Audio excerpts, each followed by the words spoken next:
Bonjour, aujourd'hui on va voir un autre truc sur Excel, c'est la mise en forme conditionnelle. C'est très important à utiliser dans les tableaux Excel pour bien visualiser la variation de vos nombres et aussi de vos nombres, chiffre d'affaires, bénéfices, pourcentage, etc. On va travailler dans ce cas sur une base de données d'une entreprise spécialisée dans la distribution des accessoires automobiles. Dans le département commercial, on a 5 commerciaux, Brahim, Amira, Hafida, Hassan, Oumaima.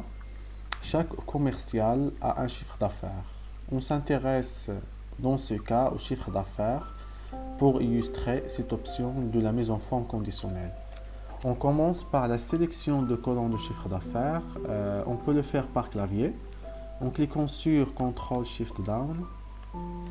Puis on a les vers accueil, style, mise en forme conditionnelle. On a plusieurs options. Commençons avec la première. Des options simples, supérieur à, inférieur à, entre, égal, valeur en double, etc. Choisissons supérieur à, 300 par exemple. Remplissage, soit un remplissage personnalisé, soit un remplissage qu'on a ici. On choisit le vert. OK, voilà, Excel nous donne tous les chiffres d'affaires supérieurs à 300. CTRL Z pour un retour arrière. On allait vers la deuxième option, c'est le pourcentage. Troisième, ce sont des barres de données, soit des barres dégradées ou avec un remplissage uni. Choisissons des barres bleues. Ces barres nous indiquent dans chaque case l'importance des valeurs sans les lire. Par exemple, on peut indiquer que cette case a une importance par rapport à celle-ci sans lire les chiffres. Et voilà, un retour arrière. On a aussi l'Uniast Color. Voilà. Pour bien connaître la règle du Uniast Color, on va vers gérer les règles, modifier la règle. Si une valeur inférieure à ce milieu-là, 50, la couleur, ça sera dégradé vers le rouge. Si supérieur, ça sera dégradé vers le vert. En changeant par exemple ce milieu-là, un nombre, choisissons par exemple 100.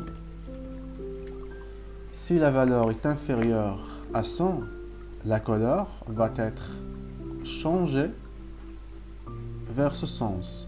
Sinon, si elle est supérieure, la couleur va changer vers le sens de rouge. Suivons cet aperçu. Cliquons sur OK. OK. Et voilà. Par exemple, 300, c'est très supérieur à 100, donc on va voir un vert avec un peu de jaune. C'est un mixte entre le vert et un peu de jaune. Ici, c'est un vert pour 533. Et voilà, pour 114, c'est près de 100, alors on a de jaune. Et voilà pour cette condition-là. CTRL Z, CTRL Z. La cinquième, c'est jeu d'icônes.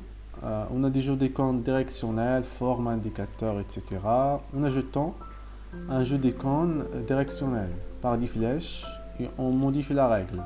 Gérer les règles, modifier la règle. On aimerait d'avoir le jeu ou le flèche vert si le nombre, type ça sera un nombre supérieur à 300. Un chiffre d'affaires supérieur à 300. Et pour le jaune, si le chiffre d'affaires inférieur à 300, inférieur strictement à 300 et supérieur ou égal à 150. Et pour le rouge, si le chiffre d'affaires est inférieur à 150. Donc cliquons sur OK. Cliquons sur OK. Et voilà. Si le chiffre d'affaires supérieur à 300, c'est le rouge. Inférieur à 150, si le supérieur, excusez-moi, à 300, c'est le vert.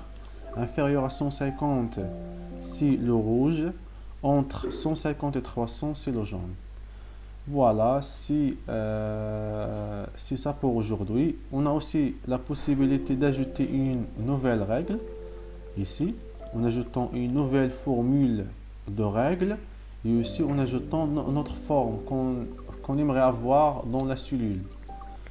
Et voilà.